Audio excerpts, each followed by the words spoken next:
She just had so much common sense. You know, we're the party of common sense. I like to say it because it's true. Like, we don't want. For our God-given rights and freedoms enshrined in the Constitution. A vote for President Trump is a vote for secure borders and safe communities.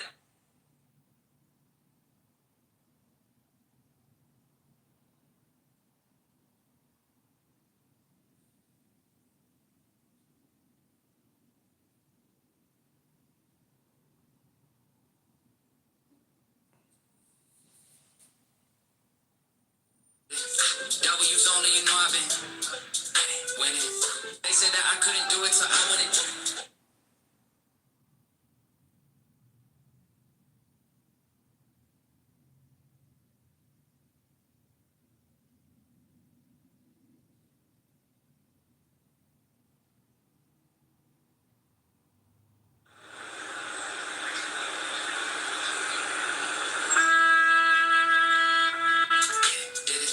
W's only, you know I've been President Donald J. Trump. winning. I'm They pleased to said that I announce the couldn't do former it, Congresswoman.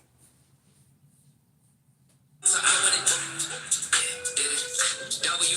Lieutenant Colonel Tulsi Gabbard will serve as the Director of National Intelligence, DNI. For over 2 decades, Tulsi has fought.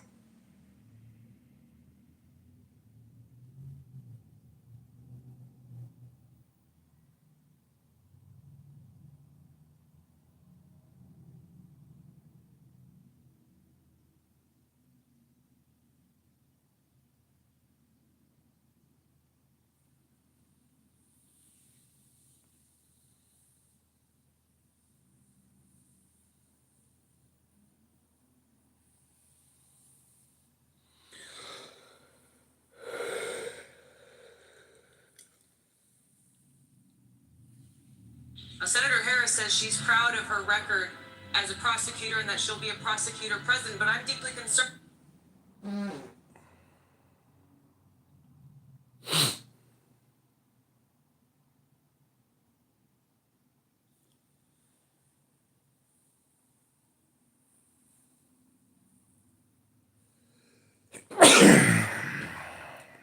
About this record. There are too many examples to cite, but she put over 1,500 people in jail for marijuana violations and then laughed about it when she was asked if she ever smoked marijuana. And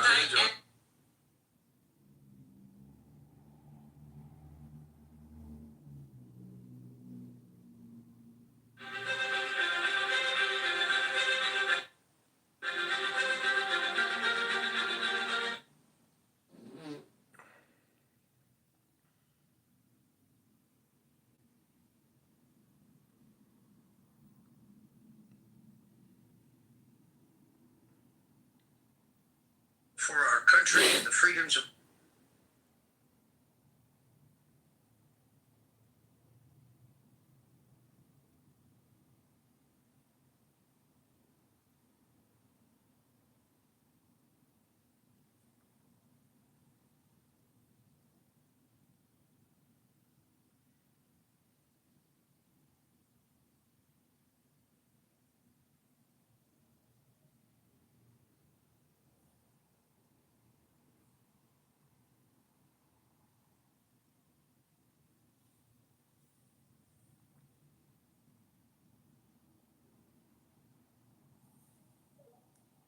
Interests in foreign lobbyists. That alone, I don't care what any other opinion he has, what view he has, and I think he's great on the issues, but that alone, I think, is the sole qualification that makes him the best candidate for Attorney General and any other position President Trump would give him. You know, he's one of the only politicians in this entire country who has not been bought off. He's one of the only politicians who has there's nothing on him. And they have these vague allegations from years ago, which frankly I believe a unicorn will appear right in front of me right now, then I believe those accusations against him. I do not believe them for a single second. And why did they come up? Oh, wait, that's right, because he is not bought by anybody. This person is making any special interest PACs, foreign lobbyists, donors. They want persons to take their money. They make the allegations against him. Coincidence? I do not believe there is a coincidence there. I think that he will be great on the issues. There are some members of the cabinet who I understand there are concerns about. I understand Rubio is not a perfect person. I understand Mike Waltz is not a perfect person, but I think that people need to keep in mind is that President Trump has such a broad coalition that got him elected both in 16 and 20 and 2024 as well. You know, he had moderates, he had some neocons, he had some non-interventionists, he had some libertarians. He had such a broad coalition that got him elected, and he needs to appease so many bases and fulfill many different promises on many different levels. You know, Matt Gaetz and Tulsi Gabbard are unquestionably, and Mike, you know, Tracy, you have covered Tulsi Gabbard very fondly in the past years. You know, the fact that someone who you covered and had such good rapport about is now in the presidential administration, I think speaks volumes to the speaks volumes now to where we are in the movement. The same thing with Matt Gaetz. He has called publicly for Edward Snowden, Julian Assange to be pardoned. You know, these are views that no Republican or Democrat has ever had as someone like that in their administration ever. And while there may be some, you know, neocon presence in the administration, I just remind some people that the United States Senate is full of neocons and neolibs. Probably 90% of them are all warmongers, besides a few Republicans. So I think it's going to be tough to get an entire cabinet of just pure non-interventionists. I'd love that, but it's very difficult, and President Trump has to appease a few different bases. I think he's making some compromises with people like Rubio and Mike Waltz, which I understand. Rubio, you know, he's not my favorite, but I understand he's not the worst. And I think that Matt Gaetz will be probably the best attorney general we've seen in probably decades. I think that he's one of the most honorable members of Congress, and I think that he'll do a fantastic job. Thank you so Can much, Michael. can I address that just because he mentioned me a couple times? Yeah. So Absolutely. Yeah. So it's true. I covered Tulsi Gabbard very closely. Knew her pretty well. Very familiar with her positions and her outlook. And you seem to suggest that I should take some solace or be reassured about her being nominated to this position of Director of National Intelligence, which is really a very newly created position. It's not even totally clear all the time what its actual powers are. It was only established in 2004 under the Bush administration, and it's basically just like a manager of the multitude of intelligence agencies in the country. It doesn't really have, I mean, there's an office of the DNI, obviously, but its powers are a bit dubious. But either way, no, I'm not brimming with optimism over Tulsi Gabbard being nominated to this position, because she's completely abandoned a huge swath of her claimed positions in 2020 and onward with zero explanation. So for example, she introduced a censure resolution against Donald Trump in 2019, decrying Trump as supporting a quote-unquote genocide in Yemen by dumping enormous amounts of armaments into Saudi Arabia.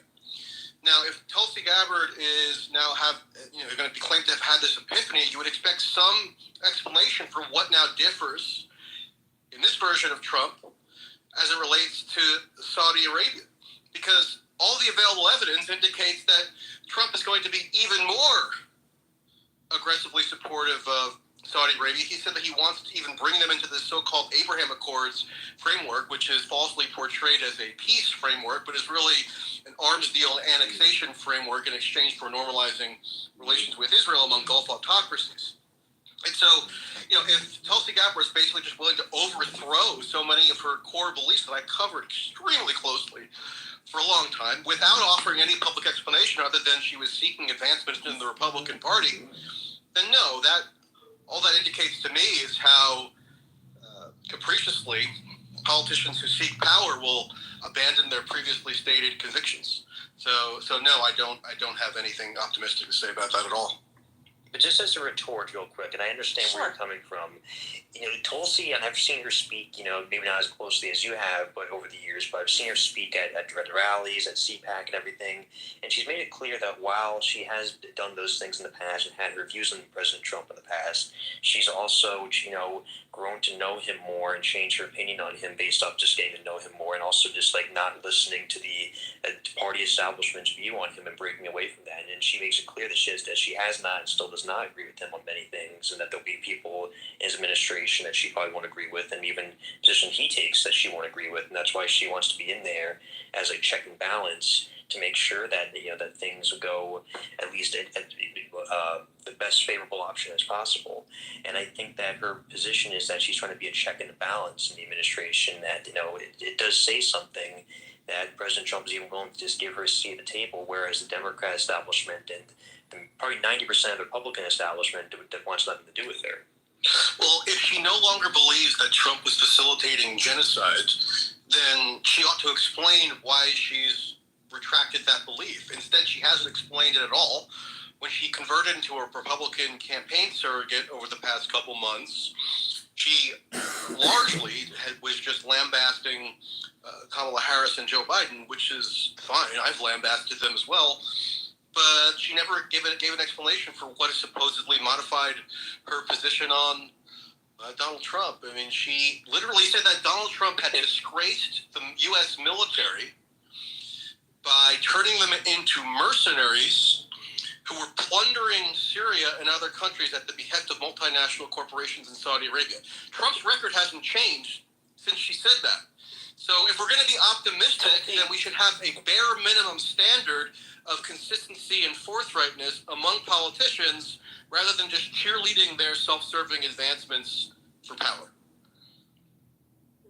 So Tulsi, for a while, she spoke at CPAC several years ago, and her conservative sort of values have always been her guiding sort of principles, and she's been clear on the campaign when campaigning for Trump that she felt like Kamala Harris and the Biden administration and Democrats in general were a threat to the Constitution, essentially, which is why she put her. She said Trump abused the Constitution. Trump violated the Constitution. Wait.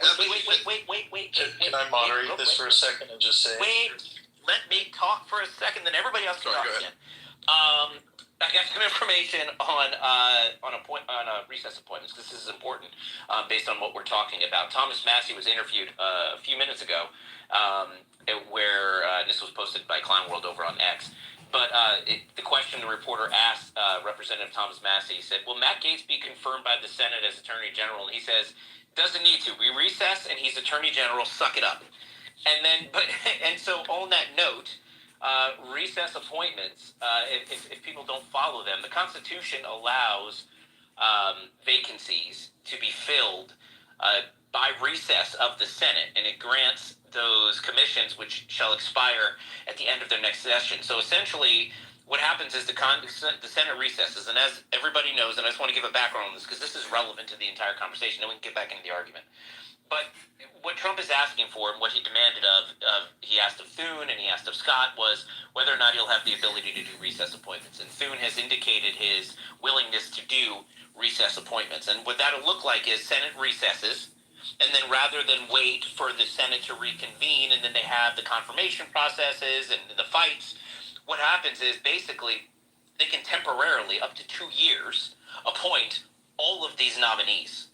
And that's ambassadors, public ministers, counsels, judges, even to the Supreme Court, and officers of the United States. And so these appointments can be made, quote unquote, temporarily, but they can stay in place for up to 2 years while they fight it out in the Senate. So essentially, there's a really strong possibility, if Thune does allow recess appointments, that Matt Gaetz will in fact be Attorney General, and all of these folks will be at least temporarily given their approval to serve in these posts. And then, of course, once they're in those positions, the willingness of the Senate to kind of kick them out of those jobs if they're doing a good job certainly becomes much more controversial. That's why the recess appointment became such an important issue for Trump. And arguably, from what I understand, the reason why he stayed out of this whole entire fight in the Senate is because all of the leading candidates agreed to recess appointments. So it's something to keep an eye out for. If those recess appointments do come into effect, that will make somebody like Matt Gaetz walk right through the door into this role. So anyway, I want to throw it back to you guys, Michael. I think it's radically implausible that John Thune, of all people, which is basically just Mitch McConnell but 20 years younger, is going to totally abdicate the Senate's constitutional role of confirming cabinet appointments, not least for the great offices of state like Attorney General, maybe around the margins, you could see a recess appointment like that. Back during the Bush years, John Bolton was nominated for UN ambassador through a recess appointment. But I mean, Thomas Massey's not even in the Senate, so I'm not sure how he would have this great insight into what the Senate leadership is going to do. So, I think, there might be some roles that get filled that way, but the great offices of state, the Senate's just not going to totally abandon its role, in contrast with literally all of American history. So, Secretary of State, Attorney General, probably Defense Secretary, et cetera. That's not plausible. But anyway. I do want to send it over to Grant. He's been trying to jump in. Go ahead, Grant. So I agree with Michael on that. I mean, the thought that 54 Republican senators would simultaneously abdicate literally all of the power of their office is kind of like, underestimating the egos and the desires of that group of people. But also, the Senate's a weird place, and not a lot can happen without unanimous consent. And so, you can keep the Senate from recessing for a long time. I mean, it's happened over the many years where the Senate just never goes into recess. Somebody shows up every day and bangs the gavel and, opens and closes the session. So the whole idea that everything's just going to happen in recess, it's more like a negotiation at this point. Because, basically they're going to be like, okay, send us your big guys, and we want to do some confirmations. Let's talk to them. And then whatever happens, happens. But they all know now that, they all hold the votes. So this is just like a caucus vote at this point, right? And we saw that. But now, Grant, Donald Trump did not win the first caucus vote, right? And that's it. These guys have their own little turf. This is like all of it. I want to give you some news. I want to give you some news that may inform your opinion. So a reporter recently asked John Thune, I think it was earlier today, they said, you've said that recess appointments are on the table. Will you move forward with that?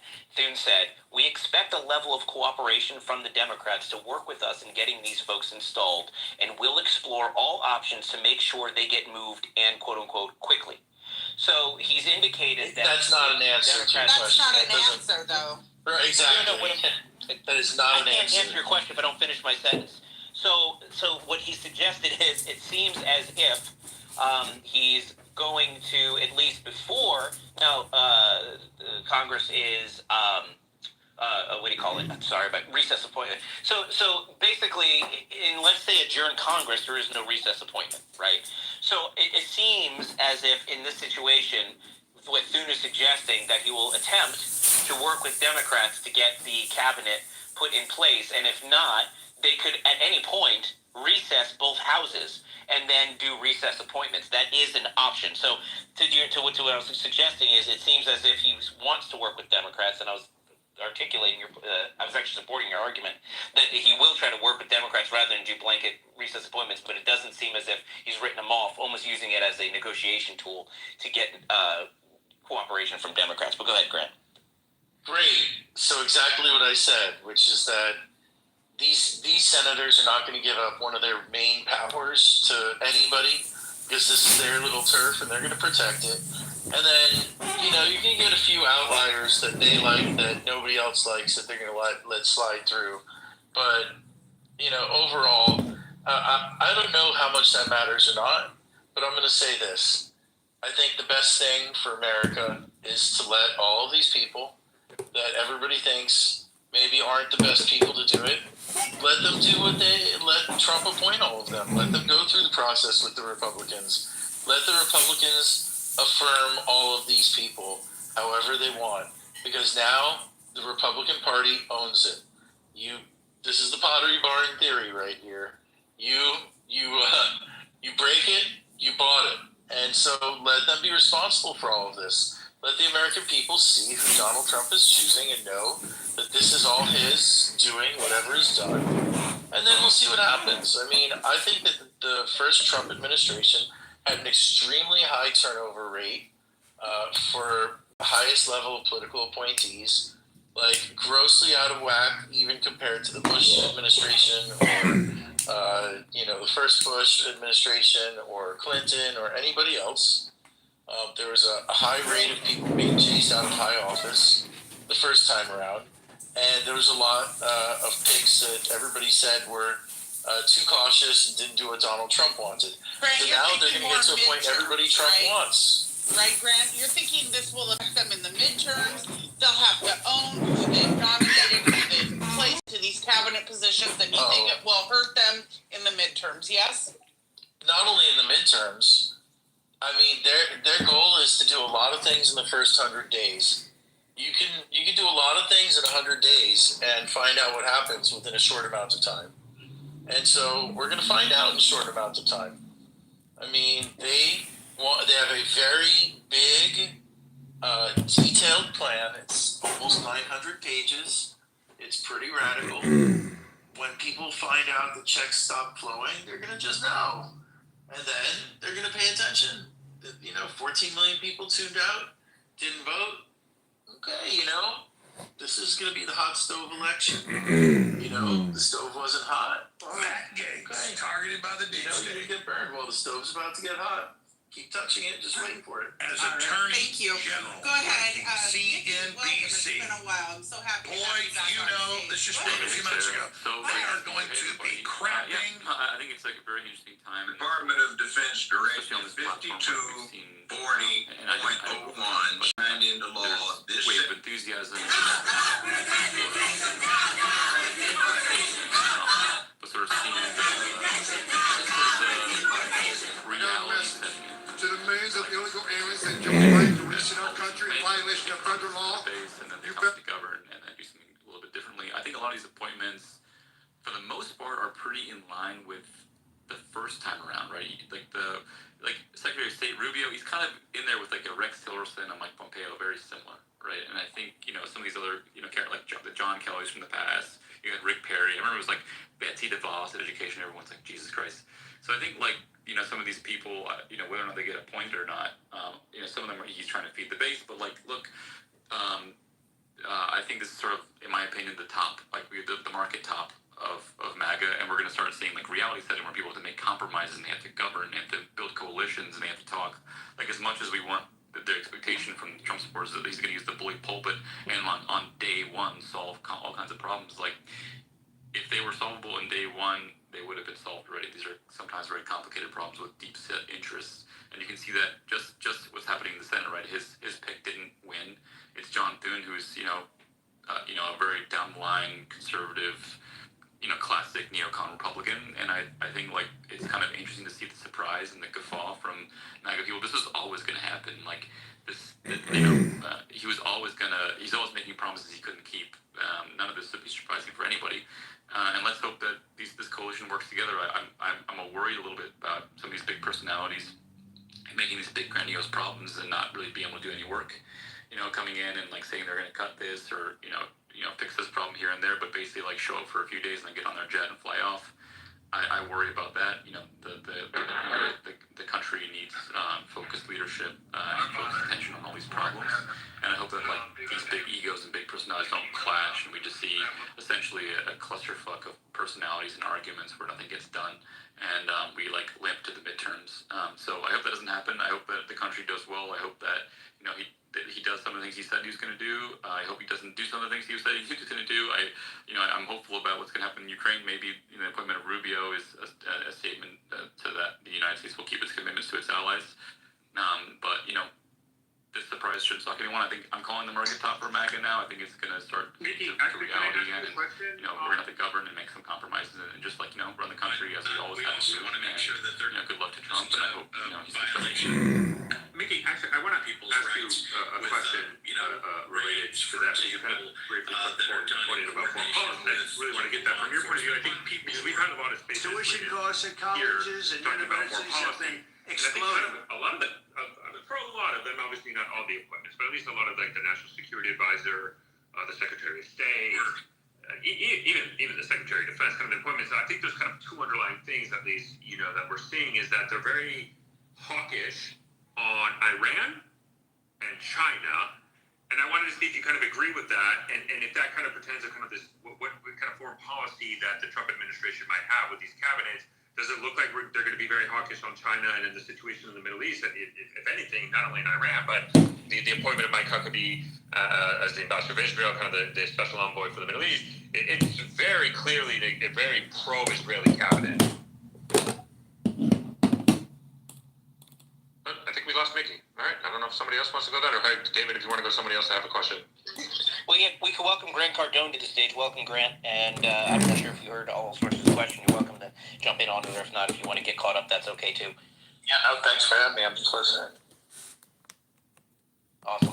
Well, I want to welcome Bricksuit to the stage as well. But for those of you who don't know, Bricksuit is the famous guy in a brick suit that was at every single Trump rally in a brick suit. He was also in Pennsylvania, actually, right in front of the president the day where the president was shot. Bricksuit, do you want to jump in on what All Source was talking about? I didn't hear quite all of it, but I don't know everybody's positions on those, but All Source I know to be a reputable.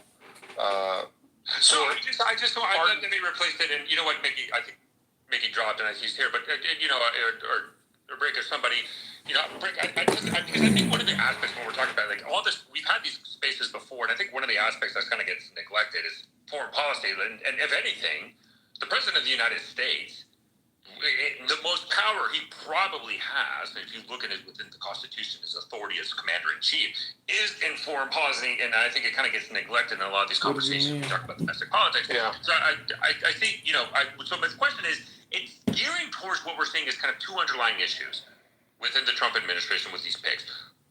Very hawkish on China, very hawkish on Iran, and very pro-Israel.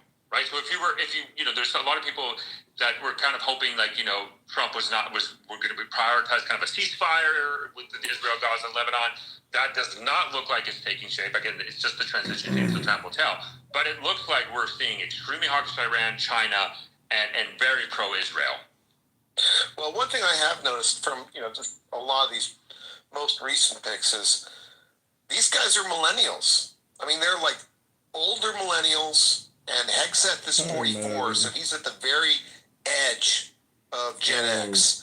This is like total torch passing across the board, setting up people to move forward with President Trump's agenda. And I don't know if it's because maybe in his mind, or maybe the reality is it's somebody who's like 60 and in Washington, 20 years steeped in the swamp, is not going to move. Maybe we need to skip to millennials to have the type of change that we need to get. And I'm very encouraged by these appointments, and just by and large, I really like them all. I didn't know about Hegseth's background when he was named. The more I dove into it, the more I liked it. Anybody who thought that Trump, as all sources suggested, was going to pursue a quote ceasefire in the Middle East has to be like willfully delusional. If you covered the first thing about this campaign, I'll grant that this campaign was atrociously covered, particularly here on X, which is dominated by people who were basically just Trump cheerleaders and wanted to present a certain image of Trump that was totally divorced from reality.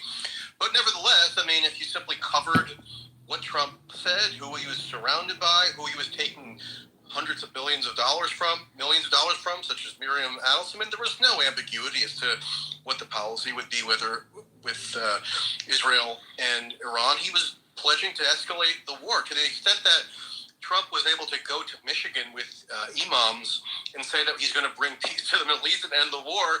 He was very clear about what quote ending the war is. That's why you have to be a little bit more precise with presidential candidates as to what they're going around promising and telling people what they want to hear. Trump said, he's going to bomb them into the Stone Age, and then once they're in the Stone Age, the firing will cease. I think that's pretty. We have the CIA director. We have one last point. We have the CIA director of nominee, John Ratcliffe, making the rounds in the past couple of weeks, saying that Iran has already quote committed acts of war against the United States by allegedly hacking Trump campaign emails and allegedly plotting to assassinate Trump, and there needs to be firm reprisal. And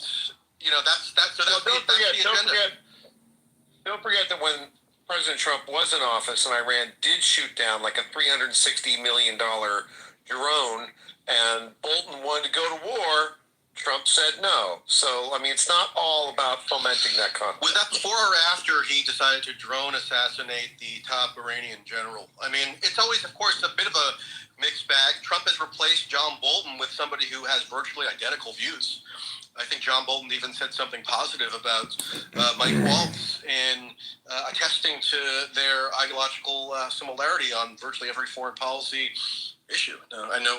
So I know Mickey has his hand up, but I want to go there. But Michael, to your point, I think the kind of the delusional piece of the voters. I mean, I think it's important to highlight that Trump in Dearborn, Michigan, that has a very high concentration of Arab voters, he beat Kamala Harris, and one of the main aspects was this belief of quote unquote ending the genocide has been stated by a lot of Arab voters, and I think with the kind of the picks that we're seeing that Mike Huckabee famously said there's no such thing as the West Bank as Judea and Samaria, like very, very extreme elements of So did the defense secretary Hegseth. Well, Mike Huckabee, he specifically said that. I know, but Hegseth has said very similar things. I mean, he shares very identical views to. Yeah, so I think that aspect's going to go in. But Mickey, I know that kind of the question was directed towards you when I originally asked it about the foreign policy, so I'd love your take on that. Yeah, when you're analyzing, let's say, a company or a stock, and you see that stock going up, that stock might be going up because that company is doing well, or it could be going up because the whole market is doing well. I mean, likewise, when we analyze like a little bit deeper Trump's foreign policy, this one thing he was saying, he's like, no new wars. We have to remember that, whatever 60% of or something of his term, the entire world was locked down. And there were basically no new wars happening at all anywhere. And we gave him credit. People in Twitter, especially on X, they're cheerleading for, like as Mike's saying, cheerleading for the guy, gave him credit for it. I'm not saying you shouldn't give the guy any credit for anything, but I'm just saying that part of the reason for that is that the entire planet was at home. I would say that Trump conducted significantly more drone strikes under his administration than the Biden administration. Yeah. So I think that's also important to highlight. And then two, it's because of the war in Afghanistan, there was a continuation. But if you look at U.S. casualties, U.S. military casualties, I think the numbers under the Trump administration was like 65, and under the Biden administration has been 60. I'm gonna land also. So he also spent like $85 billion a year in Afghanistan. I think a lot of he's incredibly good at making people believe whatever they already believe. He is unbelievable at getting people to think that he represents your view, whatever that view is. And it might be two completely opposing views. It might be like pro-Israel and pro-Palestine. They both think he is their guy. And I think what's going to happen again, which this happened last time, but we forgot because we have collective amnesia, is that when you're in the chair, you have to make a choice. You can't just be, a person rattling the cage. You got to start making policy decisions, and we're starting to see the policy decisions here being made slowly, and people are going to start suddenly realizing, oh, this guy isn't going to solve all of my problems on day one. He's not actually on my team. He's on this other team, and that's politics. That's how it almost always is. The same with Obama, right? We have these things, and I think the humanizing of this person is going to come, and we're like you're talking about foreign policy specifically. Like he had Rex Tillerson, Mike Pompeo, no different than Marco Rubio. These are like basically the same point of view. That's his foreign policy.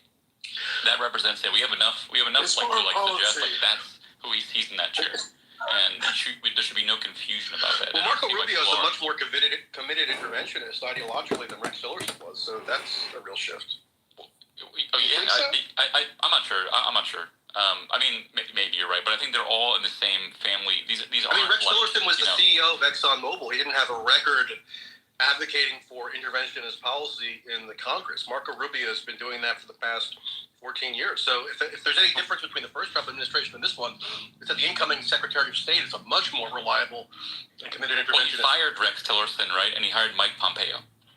Right. So I think I do want to go to Good Logic because I know he wanted to jump in, but to kind of expand a little bit on the kind of the foreign policy pick that what I find very interesting with Marco Rubio as Secretary of State, and if you look at across the board, like not only Latin America, I think is going to have a higher priority in U.S. foreign policy, but if you look at kind of the Department of Homeland Security with Kristi Noem, the borders are selection, etc. I mean, there's also going to be a very hard line approach, and I think people are talking about it like from a domestic policy with immigration. But I mean, I don't think we can discount the possibility of U.S. military operations going in on Mexico from the cartels. But I know, good. Please, if you want to add on that another concept of foreign policy, if you disagree, please go ahead. Yeah, I think that Trump's foreign policy was easily the greatest foreign policy, arguably, in American history in his first term.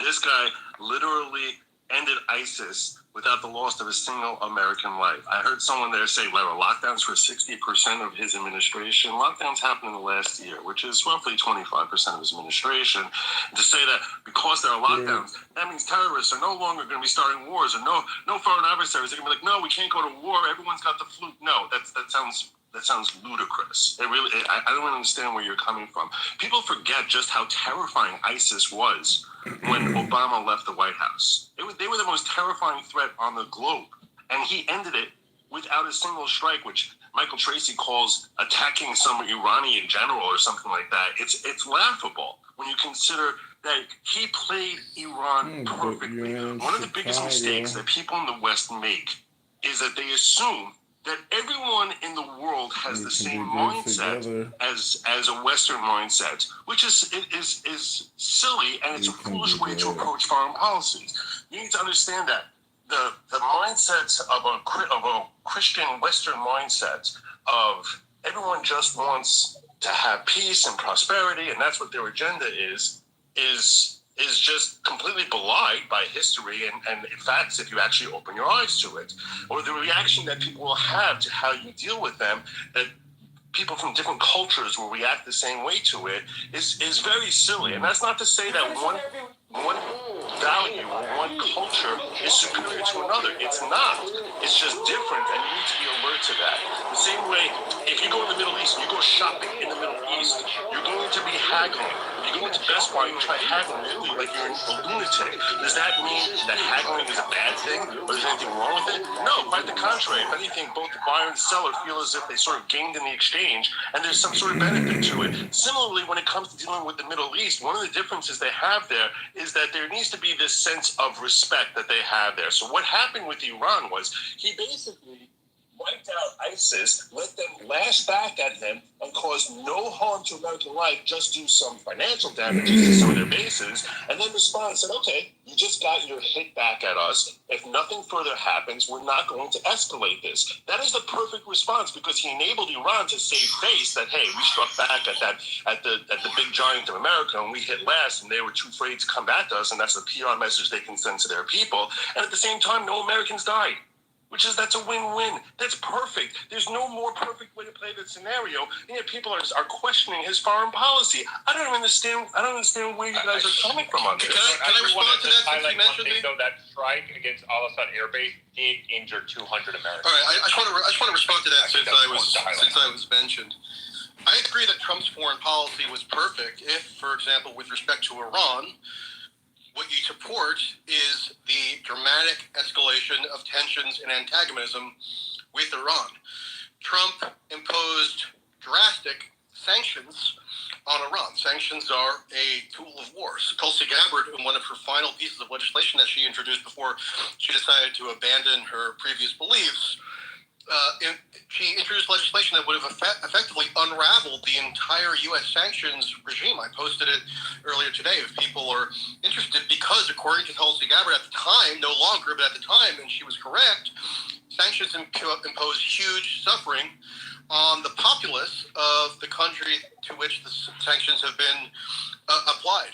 And the same goes, in the direction of antagonism with Iran, with the drone strike assassination. I mean, that was the most drastic instance of U.S. versus Iran state-to-state combat since the Iranian Revolution of 1979. It led to the establishment of what's sometimes called the Ring of Fire, which are these Iran allied or associated groups in the Middle East that routinely exchange fire with U.S.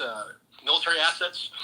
And Israel is just drooling over the prospect of Trump enabling or even having the U.S. participate in some more full-fledged operations against Iran militarily, because that's what Netanyahu's ultimate goal has been for decades. He's not bashful about it, and he views Trump as obviously a superior option to carry forth that particular agenda. So I agree that Trump's foreign policy was perfect if what you prefer in foreign policy is to escalate tensions in virtually every region, escalate every war that he inherited, whether it was Afghanistan, where he dropped a record number of munitions, deployed thousands more troops, tried to do regime change in Venezuela, funded and armed the Saudi pulverization of Yemen, sent U.S. troops for the first time to Taiwan, which obviously was a huge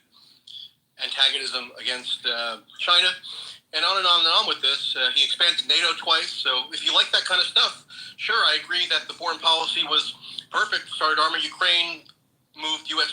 military architecture more fulsomely into Ukraine, tore up the arms control paradigm with Russia. Michael. So on and on and on. So if you like all that, then I agree. I'm wrapping up. So if you love all that, I agree that the Trump foreign policy was perfect.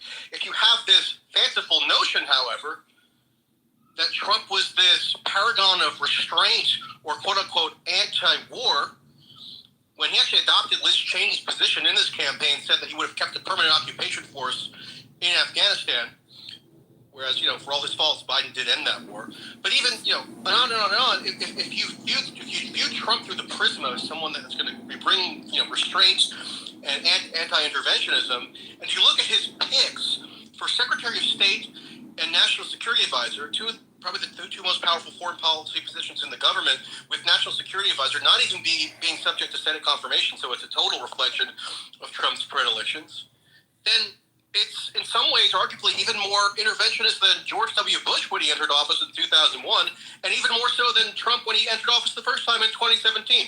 So I agree. Trump was perfect if you have a rational, evidence-based view of his policy and you prefer escalation and bellicosity. But if you prefer the opposite, then maybe you should be a little bit more amenable to the facts. Okay, so we were talking Iran. The next thing I know, you're giving me examples about Taiwan and Venezuela. We're focusing on the Middle East, and each area, as I pointed out, cultures are different, and they're very distinct in how they react to America's foreign policy. So that's why I was focused. Primarily, I thought we were talking about the Middle East. The next thing I know, we're in South America and in the Far East. So I'd like to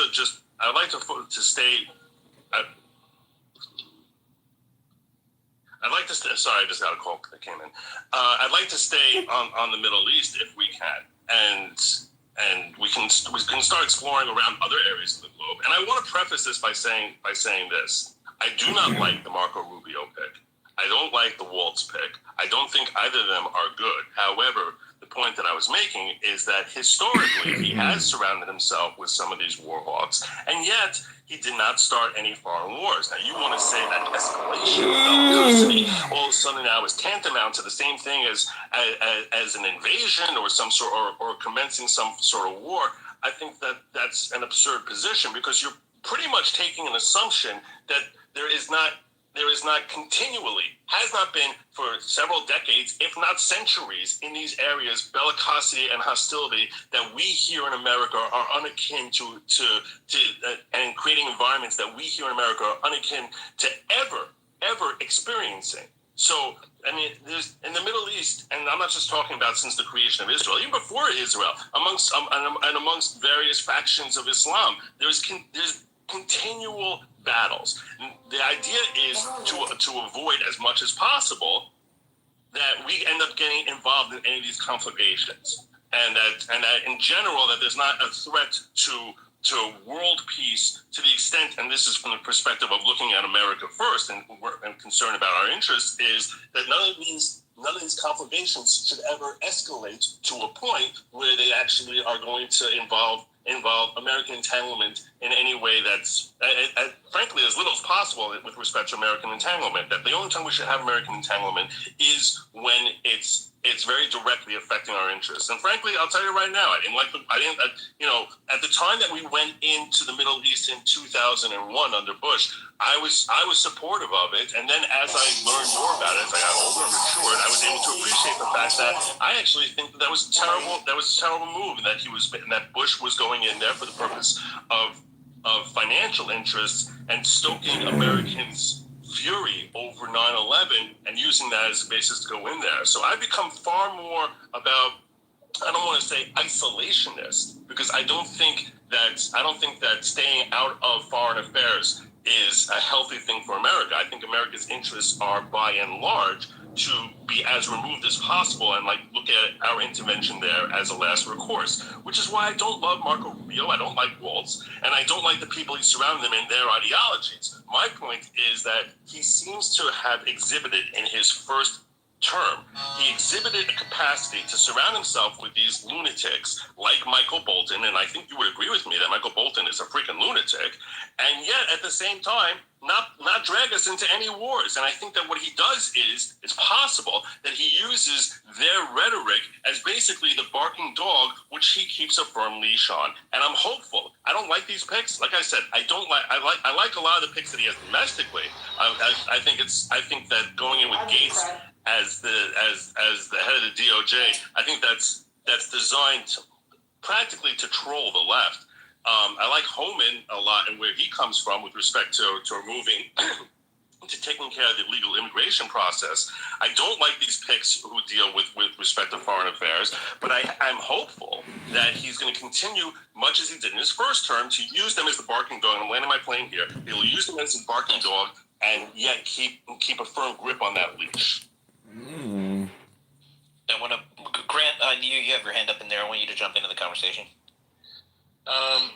Yeah, thanks, guys. I mean, again, I think people are overreacting to what could happen on day one just because things could happen. But remember, it's going to take months for all of these picks to, take a seat, even with the Senate cooperating and maybe a recess appointment of some kind or another. So none of this is going to happen overnight. It's not going to take as long as it did in 2017. I think that there's going to be kind of an imperative to let Trump install his team. But I think that everybody is obsessing over the cabinet picks when the real choices that are going to affect us the most are positions that you don't think about, stuff like the Office of OMB, which is the Office of Management and Budget. That's literally the person who's they're effectively the COO of the government, almost like COO and comptroller at the same time. The Office of Presidential Personnel, or maybe I think they call it the presidential whatever. It's like PPE or something. But these kind of picks, there's a big question: is Trump going to bring back John McAtee to head the personnel office? Is he going to bring back Russell Vought to head the OMB? Those are the two guys that wrote probably 80% of Project 2025, the Heritage Foundation project. And a big part of that was not just policy, but coming up with thousands of people that they deemed loyal enough to work for a new MAGA administration. Keep in mind the history there. Heritage Foundation put together a big plan like this in the past. They did it for Ronald Reagan. Ronald Reagan adopted something like 60% of the plan in 1980. And, a lot of things from that plan have been discredited, such as trickle-down economics. I mean, you notice that Donald Trump is I'm going to cut billionaires' taxes, but he's not saying it's going to help anybody. He just says, I'm just cutting taxes for, rich people. There's no hiding it anymore. But once people see the kind of impact of this, I think they'll have a different opinion of it. Anyway, so yeah, I mean, this is, I think the agencies are not even the half of what's going to go on. I think who is running the executive branch is a much bigger question. I mean, Susie Wiles is a competent person, and so that's good news, but that doesn't mean that it's going to be smooth sailing. If you see the Russell Vaught's of the world and Johnny McAtee's and stuff like that in the White House, you'll have an idea of what's to come. I mean, some things are going to be able to shake off that they want to get rid of, and others they're going to have to keep because they're not going to have much choice, but we'll see. I mean, I'm predicting a lot of shrugging off even things they are supposed to keep. Well, Grant, and look, I'm a Republican. I'm a Trump supporter. That being said, I understand what Trump wants to do, especially with the Department of Government Efficiency, which I just found out had a a Twitter or an X account, which I think is hilarious. But to promote the Dogecoin. they are going to. At some point, though, and I think somebody said this earlier, and I'm not sure where I saw it, but the bureaucracy is going to start biting back. It might have been you who said it, and that's and so I think he'll get his people in, and then we'll see what he's going to be able to actually accomplish, considering the pushback he's going to get from labor unions and organizations and agencies, and it's not going to be an easy lift, but certainly the picks he had so far, a lot of people are pretty happy about. So, at least on my side, but not everybody's happy, and I think that's good too. I mean, the fact that people are raising an eyebrow at Marco Rubio, I think is a good thing. The fact that you're seeing some people with previous administration experience is a good thing. So, I don't know. We'll see. Every administration, they get to pick their people and see how they go and manage the agencies. Think about this, okay?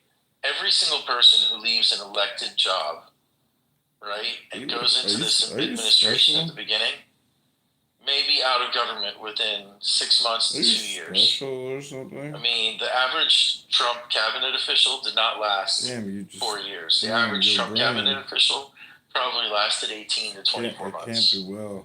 But now, that was 2016 Trump, though, and so right. there was a lot of learning on the ground that had to happen in 2016. And look, personally, I'm okay with firing people quickly in the government because the opposite problem has been the problem for a long time. So if somebody's not performing, or if somebody's not meeting Trump's expectations, he's going to fire somebody. That's what he does.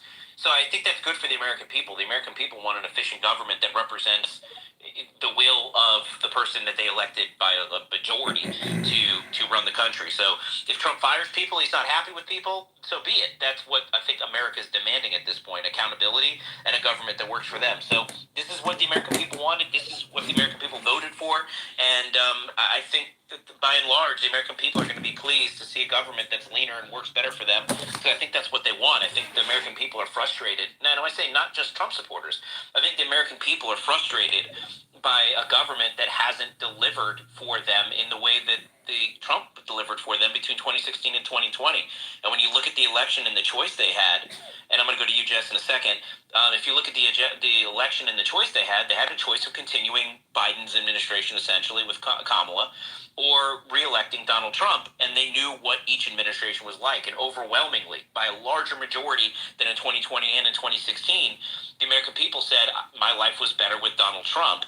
And I think, regardless of who he picks, the mandate on Trump is to bring down inflation, to make houses more affordable, to end the wars that are going on in Russia and Ukraine, and to ease the conflict between China and Taiwan, and to ease the conflict between Iran and Israel and Hamas. And so there's a lot of expectations placed on Trump, arguably unreasonable expectations based on the state of the world.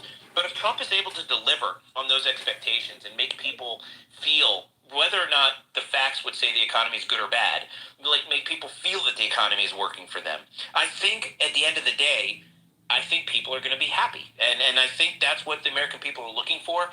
Trump has a big opportunity here, just like Barack Obama did, to convince to show the American people that you don't necessarily have to vote for your party, you vote for the person. And Democrats, Independents, Republicans, Libertarians, they gave Donald Trump a second chance with the hopes to make their lives better. So we'll see who Trump puts in charge. We'll see how they run the agencies, and we'll see how the American people think about it. I want to go to Jess real quick, because, Jess, you were talking in the background about some of Trump's picks, specifically Marco Rubio, and I want to bring you into the conversation. Take it away. Yeah, well, I think that Rubio, I think it was Michael Tracy who said that Trump was like Liz Cheney on foreign policy. I mean, that's the most ridiculous thing I've ever heard in my life. Trump is doing what Republicans have always said they were going to do, which is follow through. And so with Rubio, you got to remember, first of all, Rubio has been extremely loyal to Trump for years. Yeah, I mean, he was little Marco in 2016, but Trump values loyalty. That's why he picked J.D. Vance. That's why he's put some of these people in positions of power. And so Rubio is not probably where Trump is on foreign policy. Of course not. Not in his heart of hearts, right? But by picking a guy like Rubio, now you've got Tulsi, you've got Gates, you've got people coming in who are obviously more unusual picks. I mean, Pete Hegseth, who I had the pleasure of spending an evening with a few years back at a fundraiser, is a really smart guy, but, the media derides him as like a freaking just a talk guy on TV. I mean, he's much more than that. But these are people who have shown fidelity to an America First foreign policy. It's not isolationism. It's the idea that we're not going to send our kids and our treasure and go deep into debt to go fight everybody else's war. It puts us in a we're not? a weaker position. So We're have only a few 40 people like trillion Rubio, debt. but you're Spent never 20 gonna years see, I fighting don't to think, the another death. John Bolton or anything like that. So that's point one, okay? Point two is, it's been mentioned, Project 2025. Look, Heritage is never going to be irrelevant, I don't think, in our lifetimes. They're a big organization. But if you want to look where the real agenda is, go look at the America First Policy Institute. The other night, before Vivek was announced as being with the Doge, let's just call it that, okay? Before that, he was actually at that same time, a fundraiser and an event for AFPI and its priorities and its agenda at Mar-a-Lago. The AFPI is the home of Linda McMahon, who's the board chair or was, Brooke Rollins, who used to run the Texas Public Policy Foundation years ago, very close to Jared Kushner. These are smart people, and if you go look on their website, their agenda is very clear, and I think Trump is, according to Politico and other sources, clearly leaning on them to help make a lot of picks on the administration. And there's no coincidence then, because of that, that there's a lot of Texans coming into this administration, just as there were last time. I think you'll see even more this time. Another point here I think is really important is that, you know, the idea of the frenzy around these picks is really just a bunch of BS. Bill Ackman had a great post on X the other day where he talked about how even people that hated Trump are now more excited about the economy than they've been in a really long time. Why is that? Because you see that with all of these picks and with all of this enthusiasm and being so prepared, unlike in 2016 when the Trump team seemed to not have it together, everybody's moving fast now. And it means that Trump actually is going to follow through with his agenda. Well, what does that mean? It means oil is going to be better off, oil and gas, American domestic energy production. It means we're going to have a stronger hand in foreign affairs. You know, a lot of business people don't like protectionism, but they'll live with it.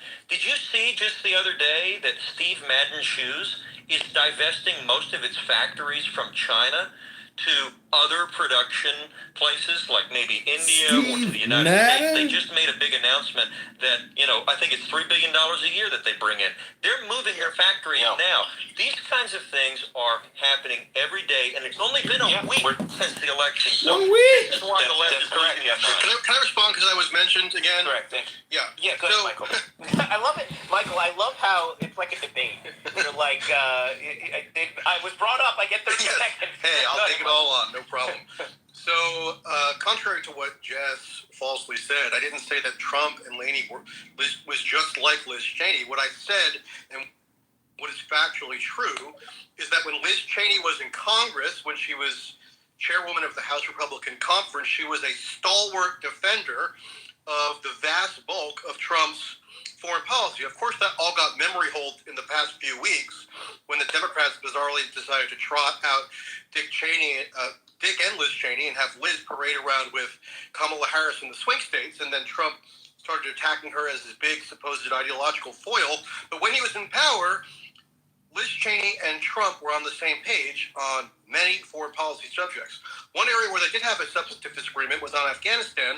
Liz Cheney worked with Mike Waltz, by the way, and tried to kind of bureaucratically stifle Trump's ability to withdraw from Afghanistan. But lo and behold, in the 2024 campaign, Trump adopted Liz Cheney's position on Afghanistan and said he was going to continue to keep a permanent 4,000 troop occupying force in the country. So that's the point. I mean, and I note that you say that, you know, Trump, you know, the 2016 operation was a bit more rambunctious and disorganized. That's true. The 2024 operation is much more organized. Trump has been very disciplined and organized in clearly demonstrating with whom he has philosophical and ideological affinity. You got Mike Waltz and Marco Rubio running the key posts for foreign policy in the administration. So lots of people in this chat or this space have tried to say that these positions don't fundamentally matter, because just look back at what Trump did when he was in office the first time, and all these appointees are going to be subordinate to him. Okay, as I mentioned earlier on, one of the few approved critiques of Trump within MAGA world for the past couple of years is that he was bamboozled by the Washington establishment when he first came into office, but now he has all the experience and the personnel ready to actually carry forth his agenda? Well, Trump has made abundantly clear who he perceives as the most compatible to carry forth his agenda in terms of foreign policy. It's Mike Waltz, one of the most hardcore interventionists in the entire U.S. House, and Marco Rubio, who's the same. It's funny that Jess says that all these people, follow with the America First mantra, and that they're loyal to Donald Trump. I agree. Marco Rubio has been steadfastly loyal to Donald Trump. That's clearly the key variable that is dictating who Trump is picking for this post. You know what is not a key variable? The underlying policy substance. That's why all the MAGA crowd can pick on Nikki Haley as though she's a big nemesis, and then Trump picks personnel who are virtually identical substantively to Nikki Haley, and they all cheer because the new picks are personally loyal to Trump.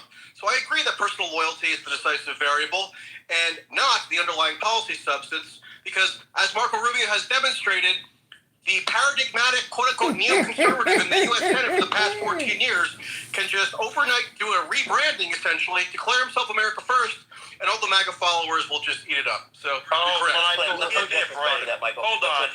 Hold on, good logic. Let's let Real Jeff quick, respond so to that, listen, Jeff. I mean, look, you're trying to make Rubio sound like Tom Cotton or something, okay? He's not like as interventionist as some of these other senators, but you're right, is a rebranding, sure, except that over the past few years, Rubio's been consistent in his opposition to Ukrainian funding. And when you talk about Liz Cheney... Totally false. That is not false. Go look at the record.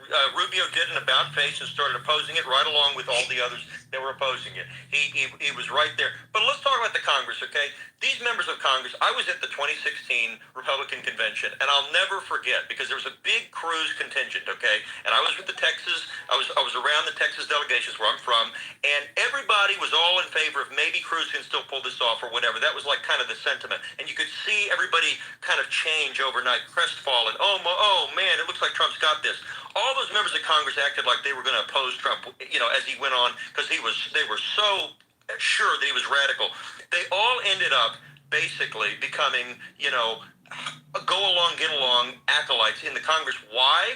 Not because they necessarily liked Trump. I mean, I don't think somebody like Dan Crenshaw loves Donald Trump, obviously, but they realize that that's where the voters are. When you've got a guy that gets the majority of the population, interesting that he got the same number of votes as last time, but that's a whole nother discussion.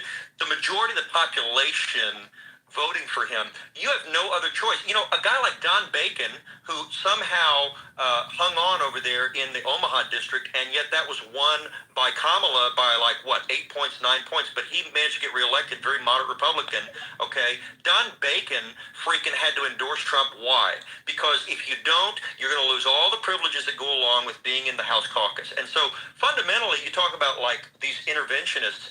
If you look at what Mike Johnson and yes, even Marco Rubio and the traditional quote-unquote interventionist crowd in Washington, they have no authority really to block what Trump's doing.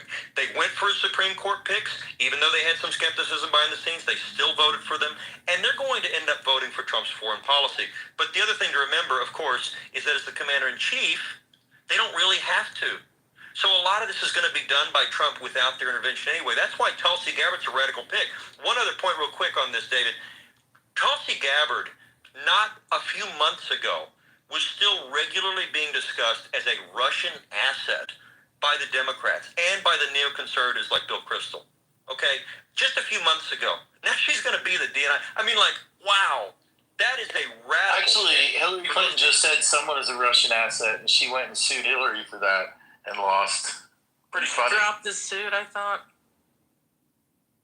She lost. She didn't prevail, that's for sure. Well, the point is, what a radical... If you're Donald Trump, okay, and you want to get along with everybody, then you go put a lot of John Boltons in there, or a bunch of former Cheney staffers. It's not what he's doing. Yeah, he got Rubio, Waltz, but he's got a lot of people who are clearly going to fight, and they all have every reason to fight, because a lot of them are young, and they have their whole career ahead of them. They want to make a name for themselves, too. It's not just about what is the substantive policy difference? Jess, what is the substantive policy difference between John Bolton and Mike Waltz? Go ahead. I don't, Michael, if it's okay, I don't want to go down that road because I got to get to some other hands. Let's just pause right there. I appreciate both you guys' back and forth, and you both make really good points. I want to get to some of the hands. Tara, I haven't heard from you in a while, so I'm going to go to you, and then Chief Trumpster, you've had your hand up for an hour and a half, and then I'm going to go over to you. Go ahead, Tara. I actually wanted to just mention, Steve Madden. Wow, big Trump victory. But Steve Madden isn't manufacturing its shoes in the United States. It's actually moving its operations from China to Mexico, Cambodia, Vietnam, and Brazil. So if the whole point is to get companies to come here, what Steve Madden has done is said, well, I'm just a little concerned about the tariffs on China, so I'm going to move my operation to another country, not the United States. So I'm wondering why that's such a big victory. Well, look, so to be clear, I am a free trader, okay? That's my personal belief. But let's take a look at this just objectively. Would we rather have companies like Steve Madden in a place that is trying to rival us as the world superpower, hates us, wants to invade all the neighbors, has already destroyed the democracy in Hong Kong like China? Or would we rather have them in, Vietnam's a communist country, but they are into free trade. They've opened up their economy. Places like Korea. I mean, these are far better places to have those companies move to. They're much friendlier to the United States, and they're within our sphere of influence. So I don't know that it's like a world net gain for Steve Madden to move to, let's say, Vietnam or India, but are those countries that are going to be more likely to work with the United States without us having to go and buy their cooperation as we have traditionally done? But the thrust of Donald Trump's economic plans has been, we're going to put all these tariffs and everybody's going to move back to U.S. and that's how we're going to win, and we're going to win big, and I'm not going to tax Social Security, overtime, tips, almost anything, because I'm going to get so much money in tariffs. Right? No, that's really not. That's really not what it is. I'm sorry, but that's just not what it is. He has not given any other economic rationale for how we're going to not have revenues from taxes, but somehow continue to win. Here, there is one other thing you didn't mention, and that is he has floated repeatedly the concept of lowering corporate tax rates to 15% for companies who are located in the United States and do their manufacturing within the United States. So there is another component. The whole point of the sticking carrot is to bring manufacturing to the U.S., not because there's a million of reasons why you want to divest from China. One, cost of labor has gone up in China. Right. Not everything has to do with the U.S. There's economic reasons why a lot of these companies are moving outside of China and divesting from China outside of just U.S., which is a factor, but it's not that. But if your intent is to bring manufacturing to the United States, I think to Tira's point, and I don't want to speak on your behalf, Tira, I apologize if I get this wrong, but if the moving to Mexico, India, et cetera, Vietnam, et cetera, that they announced is not the economic policy that Trump has touted, which is to bring all manufacturing back to the United States. Right, exactly. That's all I'm saying. I'm saying that basically you presented that as a big win. It's not really a big win vis-a-vis what Donald Trump has suggested will be happening once he even threatens to impose these sort of tariffs on China. We don't actually know what he'll do. In terms of tax policy, I should just point out that is a possibility, but of course any tax changes, not tariffs, but tax changes have to be approved by Congress. Granted, and then one other thing too is I would just posit that irrespective of any effect domestically, I'm just in favor of any manufacturing that moves out of China or Chinese control. So if any countries want to, relocate their factories elsewhere other than China, assuming they're not going to have like a Chinese-owned factory in Milan making leather goods from Italy that's really just Chinese goods, then I'm all for that.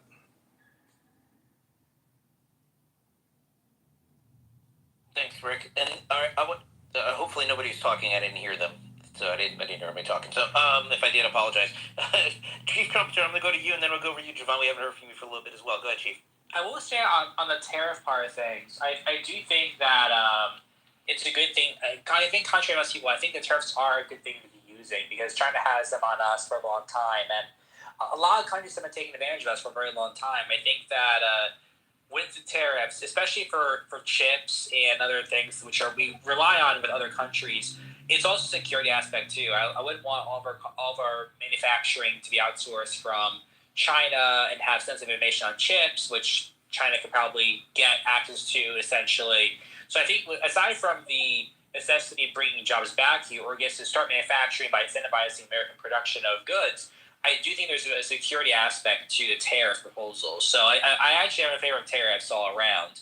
I think a lot of the necessities we rely on other countries for, we should have some independence if that makes sense.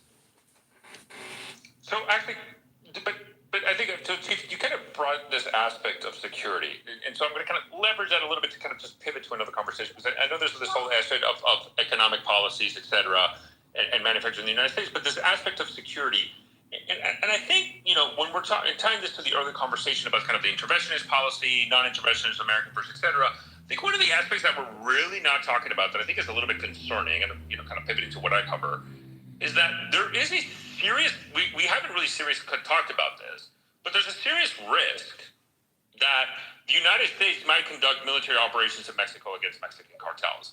And I think we're just kind of glossing over the security implications of that, the economic consideration of that. And I guess, so Chief Trump, if I can pivot to you, do you think that's a serious consideration that we might have U.S. military operations in Mexico against Mexican cartels? And do you believe that there might be any ramification of such a decision having, occurring, both economic, security, political, et cetera? Well, so on the cartel part of things, I think we should try to leverage Mexico a bit more.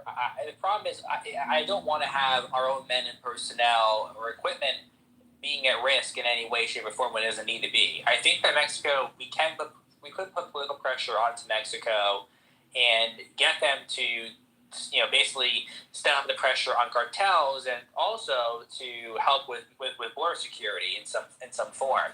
I think that we had this is not a pivot, but it's a good example. We had a Mexico policy under Trump. It didn't happen under Biden and Kamala. We could bring that back and basically try to make sure that Mexico is being proactive in some security aspects, such as the border. But I would be hesitant. I wouldn't want our troops to be going into Mexico and conducting operations. The war on drugs, it's one of these things where it never really ends. It never can end, actually.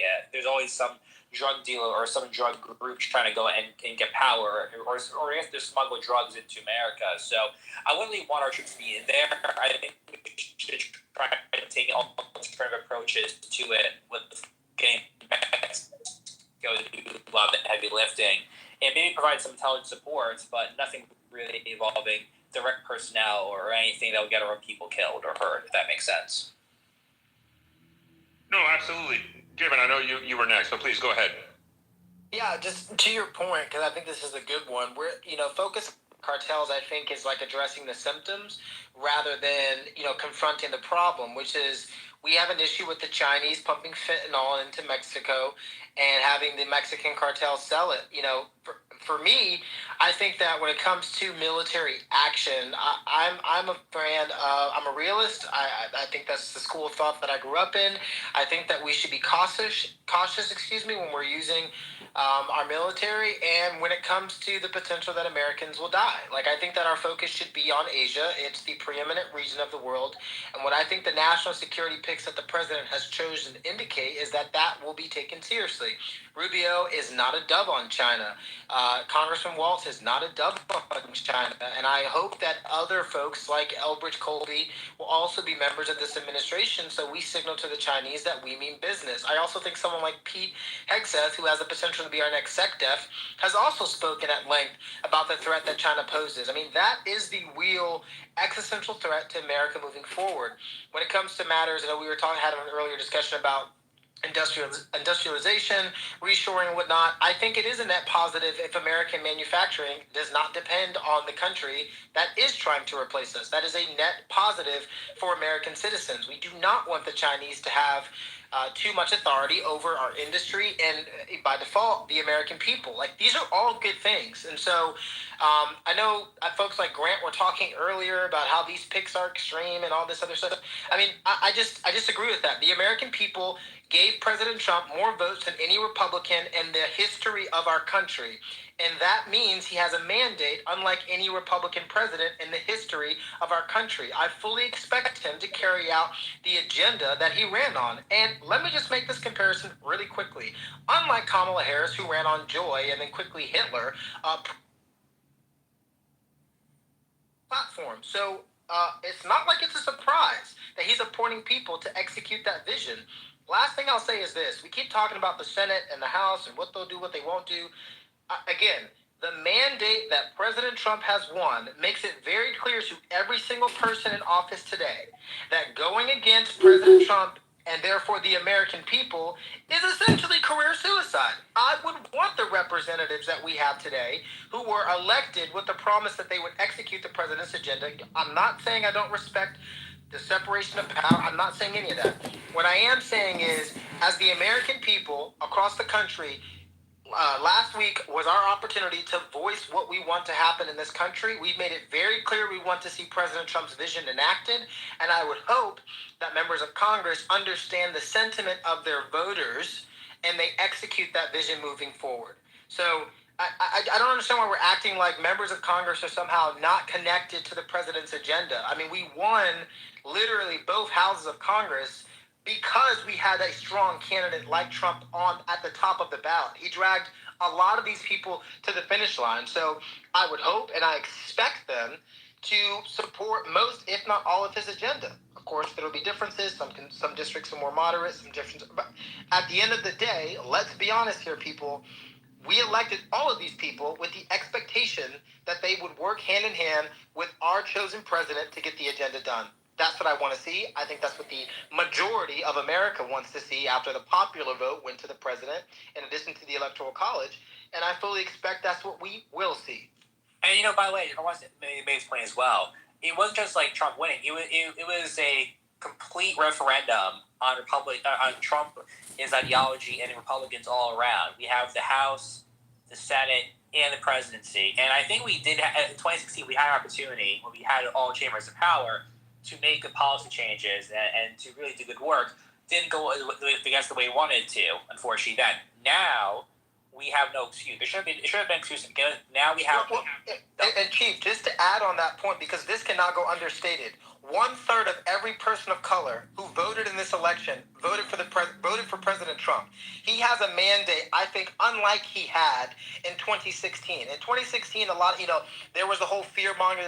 You can't say, well, this is racist, this is xenophobic, black people aren't going to like this, Hispanics aren't going to like Asian. You can't say that. You literally cannot say that. He got more votes, again, more than Theodore Roosevelt, more than Abraham Lincoln. I mean, more than all of them. This is history making.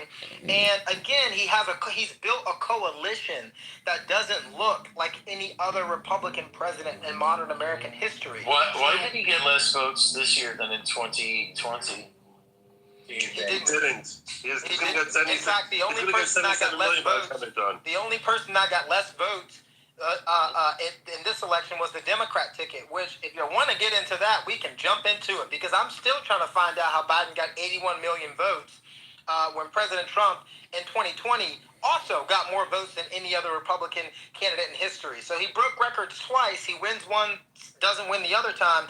That doesn't add up. And I know y'all are trying to figure out the numbers, but don't worry.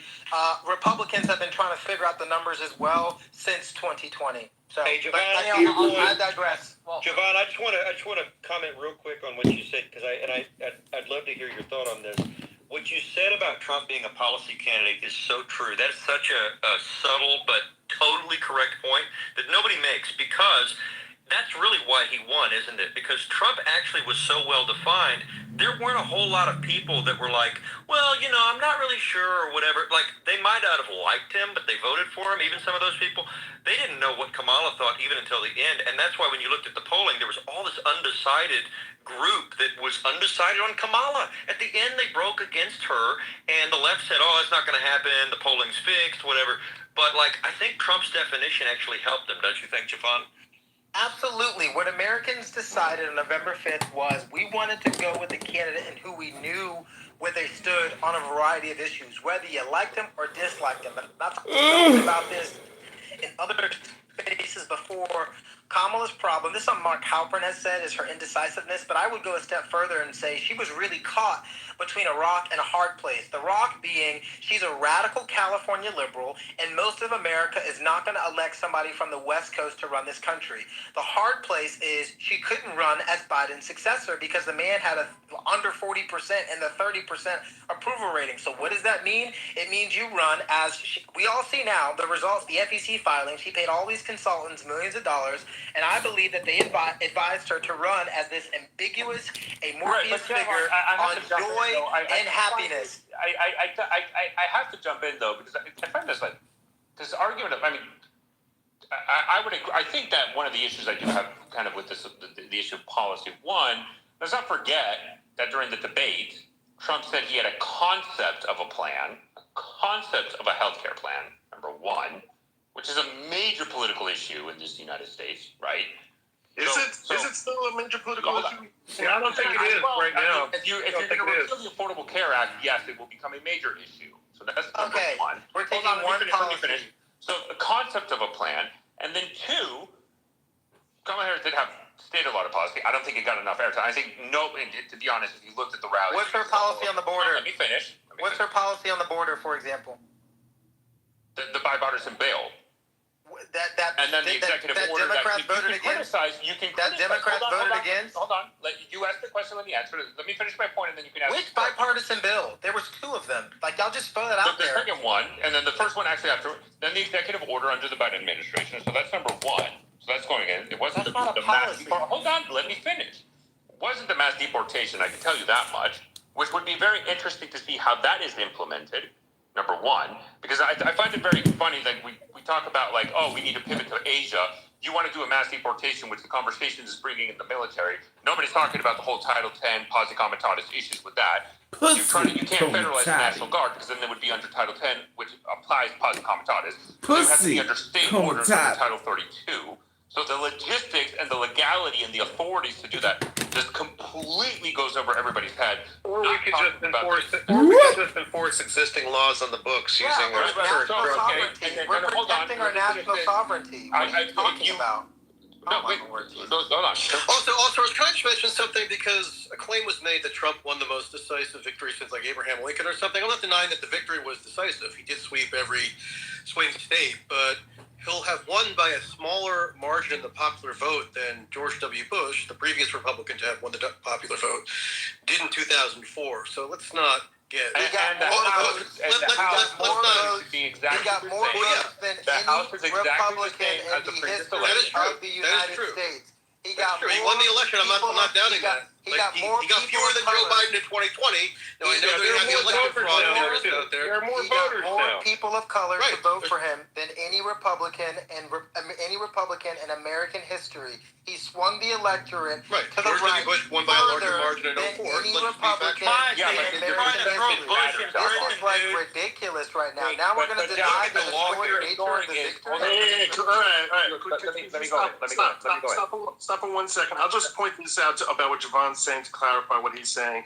No Republican who is not an incumbent got anywhere close to a popular vote type of turnout victory that Trump got. Bush in 2004, everyone was happy with the war. Everyone was very excited about the war, and it was all about America standing up against the evil of terrorism.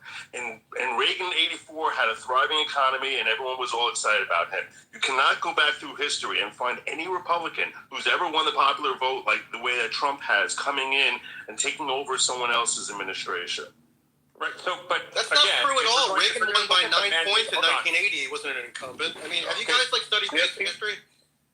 But again, and the other thing is, again, I mean, if we're going to look at raw numbers, fine. I think that's why you have to look at the percentage, because the House, like this, I find it very funny because they take all the sweeping mandate in the House. Literally, it's going to probably be the exact same numbers verbatim of Democrats and Republicans compared to the 2022 election. And this year for the Senate, it was never a chance for the Democrats to carry it because they had Montana and West Virginia to defend. Nobody expected. Because if you look, actually Trump carried Wisconsin and Michigan. The Senate candidate lost, carried Arizona, Carrie Lake lost, right? So Democrats had that. North Carolina, if we're going to look at North Carolina, Trump won the state. Republicans lost all the state elections, maybe except the one Supreme Court seat election. Besides what does that tell you? This whole argument. What does that tell you? Right. No, but this argument. Does that not tell you that Democrats were willing to vote for President Trump and say on the state level? Right. So what I'm saying is he's got a mandate, unlike any Republican in the 21st century. That's not a controversial statement. That's not a subjective statement. That's literally just the facts. You're pointing out that Democrats won the state and still voted for Trump. You're talking about a historical mandate. But this is something that I think is very interesting when we're talking about domestic politics. When we're talking specifically domestic politics, 2020, was a better year, if by that logic, 2020, Joe Biden, both in the House and the Senate, had a better election than, and he wasn't an incumbent president. He removed the incumbent president. But the argument in the conversations of 2020 was not Joe Biden has this historical mandate, even though he carried a higher percentage of the popular vote than Donald Trump. We didn't refer to 2020 as this historical mandate for Joe Biden, but Trump does. And I think that's kind of the dichotomy and this idea. And going back to the policy issue, like, let's look at the examples. If you go, for example, to Kamala Harris' re-election campaign and Donald Trump's re-election, the campaign side, and you actually look at the policies and you wanted to read them, Kamala Harris's policy platform vastly dwarfs in the campaign's website what Donald Trump had. It vastly dwarfed it. But nobody talks about that. Nobody talks about that. And You're saying he had more policies posted than Trump? Right. Look at the Kamala Harris website. She had, if you on the View, he didn't even have any policies posted. It's still up. I don't know if it's still up, but on the View, she said that she would do nothing different than Joseph Robinette Biden Jr.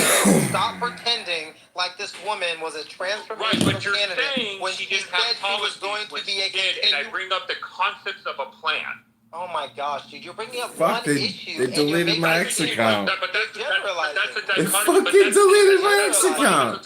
Kamala, you can't tell me does she still support Motherfuckers. taxpayer-funded gender transition surgeries for folks at the border for illegal For aliens? what? Does she still support that for inmates? Does she want to build a wall? What does she want to do? These issues. Kamala's problem is that even on election day, voters said we still don't know this woman and what she believes in. You should believe people when they tell you something. The problem with Democrats is people will tell you something to your face, and then you will try and gaslight and guilt trip and pseudo-educate them on what they ought to believe. This is why y'all lost, because you don't listen when people tell you the truth. Keep it up. I promise you the midterms aren't going to go well. Yeah, Kamala Harris was a terrible candidate. I mean, I've been debating Javon, but I have FBI director. You can go back to the argument. Kash Patel, FBI director. Go ahead, Javon. Yeah, I was just saying that I've been. Kash Patel is the FBI director. Kash Patel, FBI director? Firm. He has been selected as the FBI director. Well, that's pretty incredible hot shit, and I'm going to get out of here. Oh no! Oh no! Yeah, they're going to scream now. So one of the interesting aspects of Kash Patel, though, that I think Why did Trump do this the first time? What the fuck? So this is the issue, though, when people are talking about, right? So when Kash Patel that hasn't been announced by Trump, by the way. So it's interesting. But Kash Patel worked a lot of it within the people within the Trump administration during the end, because there was a hostage rescue operation that the U.S. did, SEAL Team 6 did. Kash Patel did not deconflict it. He just said, go ahead, launch the mission. Launch the mission, did not deconflict it with countries in West Africa. And that caused a shitstorm even within a lot of people within the Trump administration's last days and weeks and months before Joe Biden became president. So that's the reason why with Kash Patel, and I understand because this goes to the space, and I think people are going to, these are going to be very interesting conversations with the Senate and Congress. Yes, you can make the argument, a lot of them would, but that doesn't mean they're going to Republicans are going to blindly support, even in the Senate, blindly support any pig. And I think with Thune, as elected as the Senate Majority Leader, I would agree with you, Javon, if it was Rick Scott. Rick Scott got last. So Senate Republicans, I think, are putting down the banner saying, we're not just going to blindly follow everything that's going to go on. It's going to happen. And it would be interesting to see which battles they fight. And I think there will be battles. And I think the one of them is going to be Kash Patel and the FBI director. I think that's going to be bad. Tulsi Gabbard, I think that's going to be a pass. I don't think that's that crazy in anything. I think that's not going to be a major issue. But and Matt Gaetz. I think those are the two areas that there's going to be a lot of fighting for. If Kash Patel is confirmed as the FBI director, and obviously was announced Matt Gaetz, I do believe Senate Republicans are going to put up a fight in some of these things. I might be wrong, but the election of Senator Thune as the Senate Majority Leader isn't a message from the Senate Republicans saying we're not just going to follow the MAGA movement completely. If the Senate resists these picks, then what's going to happen to those senators that do is they're going to be as irrelevant as Mitt Romney is now. An entire political career down the tubes because he opposed what people actually wanted. That's what will happen if Thune and the Senate decide to go against Trump. But, you know, the thing is, all of these picks, all of these mandates it's all on the people that chose Donald Trump, and you have to remember that's the majority of Americans. So if you oppose that, you're going to be irrelevant. Your career is over. If you want to be at the bulwark writing articles that nobody reads, then I guess that's a good idea. But if you actually want to be influential and stay in Congress, you're going to support Trump. That's what people always forget. The legislators always follow along. They're going to follow the leader, and Trump has a mandate. Hold on. I'll say that real quick. Can I make a point real quick? Because I just want to make a super quick point. This nomination, like you look at Matt Gaetz earlier, you look at I mean, all the picks. But again, Kash Patel, if you're MAGA, and I have to tell you guys this because I'm a MAGA guy. Bricks, nobody's probably more MAGA than Bricks, so he'll probably agree with me. If you're a MAGA guy, and these names keep popping up for nominations in these key positions, this makes MAGA very happy. A very frustrated MAGA that won the House in 22 and expected something, and all they got was the same old. When the mandate that MAGA put on Trump and everybody else in the country, this is what we wanted to see. And when you see these picks come through, I can't articulate to you guys, if you're not MAGA, how big of a deal this is to MAGA. This is about as most promises made, promises kept as you can get so far. And Trump's just getting started. Anyway, I'll land there and I'll take it over to Brixton, but I don't think you can understate how significant this is for MAGA people to hear names like Kash Patel and Matt Gaetz in these key positions. It's like Christmas for us. I hope you guys understand. It's like Christmas for us. But it's a whole election. No, it's not just Christmas. It's Christmas. It's the 4th of July. It's New Year's Eve. It's everything wrapped up together. It's more than I could possibly ever have dreamt of. You know, someone who supported President Trump through what we will call the dark periods, you know, even leading up until the election, did not anticipate this level of success. This is incredible. And I look at it, I try and have some empathy for the people who were on the other side of the aisle, who were told that Kamala was going to win, that she's, you know, it's all going to be good, we're going to be brat, we're going to have joy. And here we are 8 days out from her losing. And not only is Trump the president-elect, but this incredible slate of people who have been named to these positions, and I don't even see how they can recover. This is like a boxing match in a movie. You know, because you watch a real boxing match, and it's like punch, punch, and then dance around, and then block a punch, missed punch. You know, it's not like 100% punches. This is like the freaking Rocky movie of punches. They haven't stopped landing. It's election victory, and now all these appointments are just coming like 1, 2, 3, 4, 5. It's like, finish them, but there's still more to come. I know there's still more appointments to come. It is just the golden age right now. The golden age. Patel hasn't been nominated, so, you know. Logic, we're gonna wrap. Here's what I do, Logic. I'm gonna give you 30 seconds. I'm going to give Trump 30 seconds and I'm going to close. Go ahead. This whole election was supposed to be about Democrat versus Republican, but MAGA understood this is about populism versus the elite. This is about Americans versus the elite. This is about fighting against the establishment. Imagine replacing freaking Fay Ray over there and Merrick Garland with Gaetz and Kash Patel. It is the ultimate victory for MAGA. That is promises delivered spot on. There's a Thanks, Logic. No, you're exactly right. Trump, I'm going to give you 30 seconds. I'm going to take us out. Well, the big thing that they look for is the Senate and see who exactly is opposing the nominations, if Thune actually lives up to his word and puts people through, or if they betray Trump and stab him in the back, as many people in the GOP have done throughout history. So it's a matter of pulling people's feet to the fire and ensuring that you call a representative and make sure they vote for Trump's picks and make sure they get through the process, or this will all be for nothing. Thanks. Well, Thune said he might allow recess picks. So recess picks are the wild card. Yeah, that's exactly. Let's see. We got to watch very closely recess appointments if that happens. We'll see. You can call me a toxic male if you want, but Lauren Lee, you have your hand up, and I'm not going to close with you waiting in the wings. I'm going to give you 30 seconds, and then I'm going to close. Yeah, thanks, David. I was just going to chime in to say, we've been talking a lot about like the coalition that Trump built and how that swung him the election. And while I think that's true, it's also going to hold him accountable to the point where it also might be his downfall. I mean, I'm over here scratching my head at how Marco Rubio and Tulsi Gabbard can be mentioned in the same sentence. And so I think he has really a task set before him where he's going to have to, he's going to have to build a team, but then he's going to have all of them get along. So that's going to be really interesting to watch unfold. But yeah, thanks guys for a really entertaining conversation. I enjoyed listening.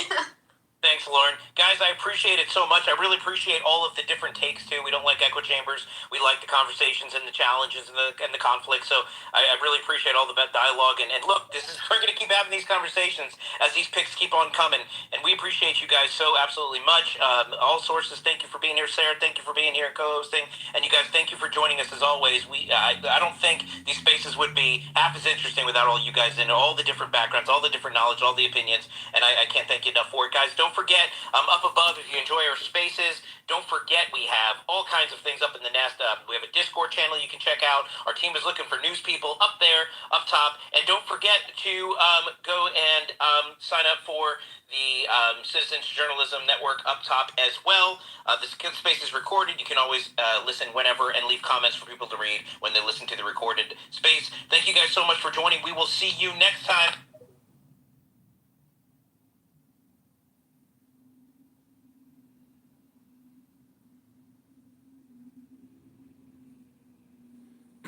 I got a privacy complaint on one of my YouTube videos. I think it's Dr. Jordan Shaw. Now that Trump has won, his stupidity is all just projection, as predicted. This is the video that is now being complained. It's the whole YouTube channel. I hate Edmund. Everybody hates Edmund. That was the name of the show.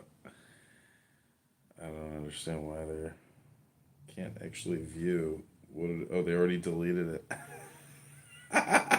Never mind, I can't even delete it or modify it because they already deleted it.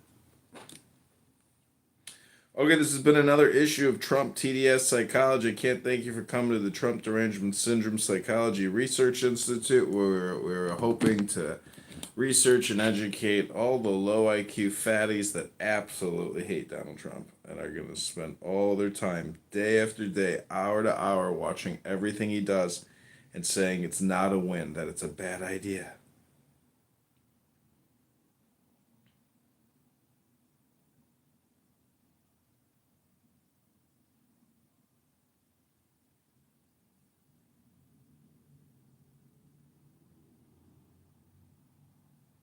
We're going to defend the people of this city. Because look, his attack, let's be very clear, the president-elect, former President Trump, his threat is not.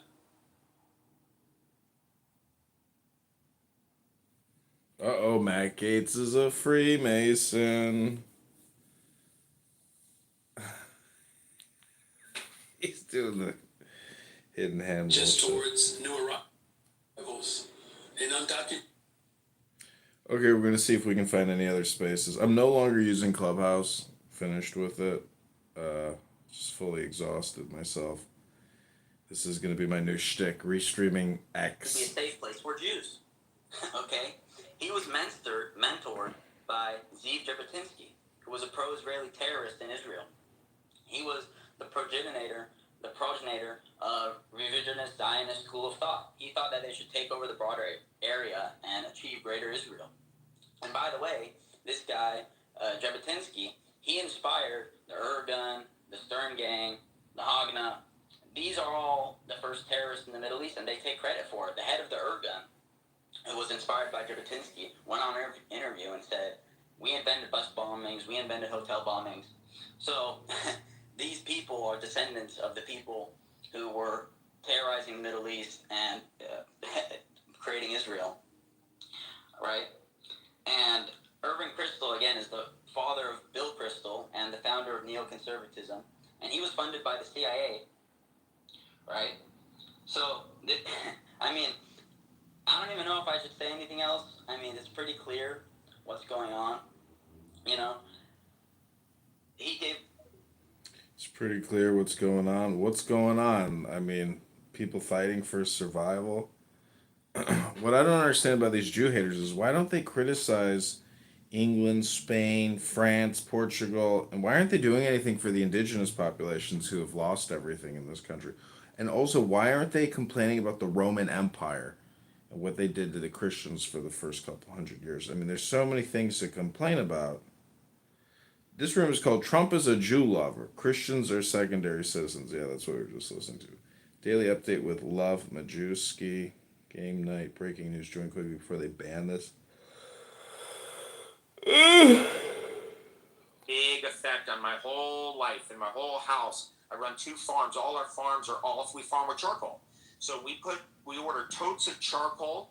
It's called biochar for farming. That's the colloquial term, biochar. And we put charcoal beds down before we start farming the ground because the charcoal is the activator of the rock dust, of the composted soil, of the nitrogen, of the potassium, of all the things, the phosphorus that you want to get activated. The charcoal is the activator, plus it neutralizes This the room will not be safe for YouTube because it's about the Zav backwards. That spells Va. from the geoengineers. Can't talk about it. And I'm very happy to hear RFK talking about this. I'm almost elated to the point of tears. We've been fighting these bastards. Sorry for my French. I apologize for using that word. But we've been fighting these people for a long time. And, you know how